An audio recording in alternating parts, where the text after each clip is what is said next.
160 की speed 5 minute की लिखें। रोमन लिपि के लिए इस आयोग की रिपोर्ट में किस प्रकार कहा गया? रोमन लिपि की बात कैसे इसमें आई, यह मैं कम से कम नहीं समझ पाया।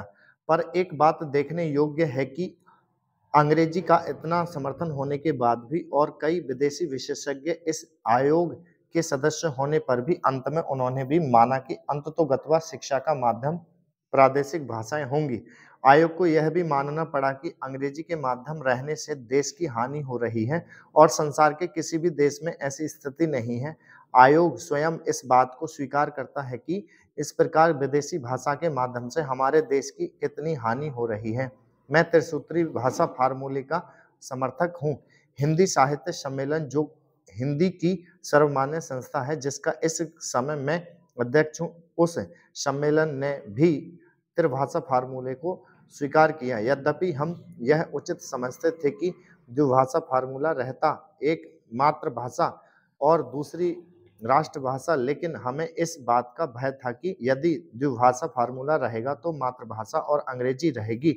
इसलिए हमने विवश होकर, प्रेम से नहीं, उत्साह से नहीं, बल्कि लाचार होकर त्रिभाषा फार्मूला स्वीकार किया कि मातृभाषा रहे, हिंदी रहे और तीसरी भाषा अंग्रेजी या कोई भी दूसरी भाषा रह सकती है। कहा जा सकता है कि हमारे यहाँ अभी स्नातकोत्तर पढ़ाई के लिए पर्याप्त साहित्य नहीं है। बड़ी गलत बात है यह। अभी सरकार के द्वारा ही कुछ महीने पहले यहाँ पर एक प्रदर्शनी हुई थी। उस प्रदर्शनी से यह बात स्पष्ट है कि हमारे यहाँ पर वैज्ञानिक और शास्त्रीय विषयों पर भी कम से कम हिंदी में पर्याप्त पुस्तकें हैं।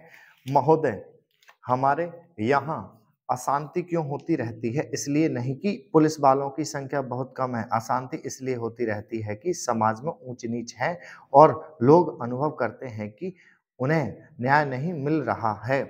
कानून और व्यवस्था की समस्या केवल भारत में ही नहीं है।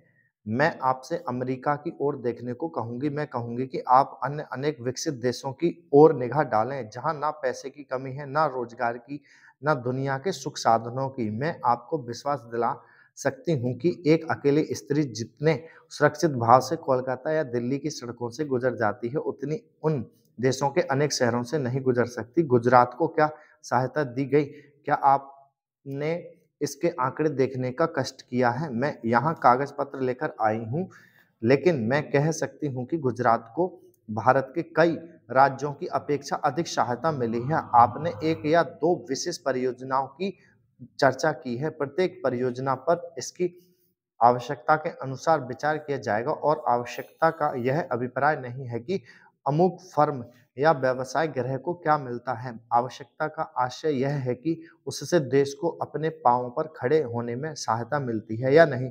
हमें उर्वरकों की आवश्यकता है। हम उन्हें प्राप्त करने के लिए सभी संभव उपाय कर रहे हैं, लेकिन हम विदेशी कंपनियों के हाथ बिक कर उर्वरक नहीं पाना चाहते। और जब तक मैं सत्तारूढ़ हूँ, मैं ऐसा नहीं होने दूंगी, चाहे कैसा भी दबाव क्यों ना पड़े। अगर आप चीखना चाहते हैं तो विश्वास रखिए, आप मुझसे ज़्यादा जोर से नहीं चीख सकते। इसका मुझे आपसे कहीं अधिक ज़्यादा अनुभव है। प्रत्येक मामले को तब तय किया जाएगा जब वह विचार के लिए उठाया जाएगा। जहां तक टाटा परियोजना का संबंध है, वह योजना अभी सरकार के सामने नहीं आई है।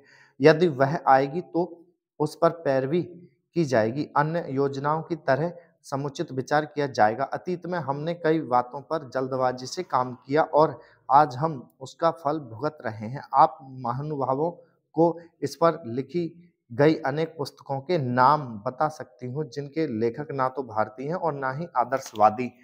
महोदय, प्रत्येक कदम फूंक फूंक कर रखना होता है और हो सकता है कि हम कुछ वर्ष गंवा दें, लेकिन स्वतंत्रता गंवाने की अपेक्षा वह अच्छा होगा। स्वतंत्रता का अर्थ केवल अपनी सरकार होना नहीं होता, बल्कि उसका अर्थ होता है कि हम निर्णय स्वयं कर सकें। हो सकता है कि वे निर्णय गलत हों, लेकिन वे हमारे निर्णय भारत के निर्णय होने चाहिए। हमें कपड़ा उद्योग की समस्याओं का भी ध्यान है। हमने आधुनिकीकरण के लिए विदेशी सहायता की आवश्यकता को स्वीकार किया है। योजना आयोग ने कपड़ा उद्योग के लिए एक कार्यकारी दल नियुक्त किया था, जिसने इसकी समस्याओं पर विचार किया। सिद्धांत रूप में यह निर्णय किया गया कि वित्तीय अभिकरणों के द्वारा धन उपलब्ध कराया जाए। हम अब वित्तीय संस्थाओं से बातचीत कर रहे हैं कि इन उद्देश्यों के लिए उधार की शर्तें कैसे उदार बनाई जा सकती हैं। स्टॉप